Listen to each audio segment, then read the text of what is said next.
في قلوبهم مرض فزادهم الله مرضا ولهم عذاب أليم بما كانوا يكذبون.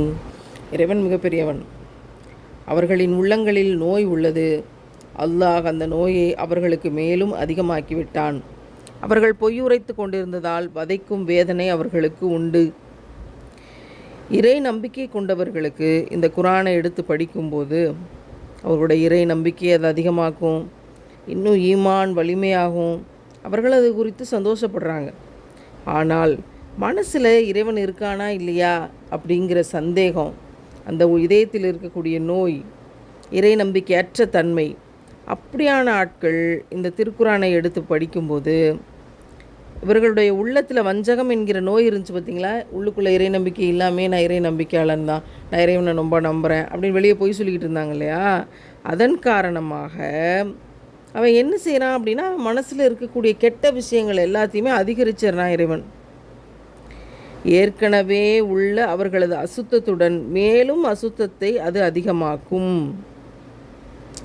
கழுவாத பாத்திரத்தில் பாலை காய்ச்சணும்னு வைங்களேன், என்ன ஆகும்? பால் திரிஞ்சு கெட்டு போயிடும். அது மாதிரி தான் உள்ளம் தூய்மையாக இல்லாமல் சந்தேகம் என்கிற நோய் இருந்து இறை நம்பிக்கையற்ற தன்மை இருக்கிறதுலே மோசமான இருட்டு. அந்த இருட்டுக்குள் இருக்கும் உள்ளம் என்பது இந்த மாதிரி இருக்கிறதுலே மோசமான தாக்கத்தை தான் அடையும். இருக்கிற கெட்டதெல்லாம் இன்னும் பெருகித்தான் போகுமே தவிர இந்த குரான் அந்த நோவினைகளை அதிகமாக்கி விட்டுரும். இவர்களுக்கு தண்டனை, அவர்கள் பொய்யுரைத்து கொண்ட காரணத்தினால் வதைக்கும் வேதனை அவர்களுக்கு உண்டு. அல்லாஹ் நரகத்தை குறித்து எச்சரிக்கை செய்கிறான். அப்போது ஒரு பக்கம் நாங்கள் அடிக்கடி வெளிப்போக்காக சொல்லுவோம், குரான் ஓதுகிற போது உள்ளத்தை தூய்மையாக்கி கொண்டு அல்லாவுக்கு அஞ்சி கொண்டு இறை நம்பிக்கையை அதிகரித்து கொள்ளணும், ஸ்ட்ராங் ஆக்கிக்கணும், வலிமையாக ஆக்கிக்கணும், அடர்த்தி ஆக்கிக்கணும். ஒருவேளை அப்படி இல்லாமல் இறை நம்பிக்கையை வலிமையாக்காமல் செய்கிற தப்பை செஞ்சுக்கிட்டே இருக்கிறான் அப்படின்னா என்ன அர்த்தம்னா, தப்பு நாளுக்கு நாள் அதிகரிச்சுக்கிட்டே இருக்குன்னா என்ன அர்த்தம்னா, அந்த குரான் என்பது அவர்களுடைய அசுத்தத்துடன் அசுத்தத்தை அதிகமாக்கி விட்டு கொண்டிருக்கிறது.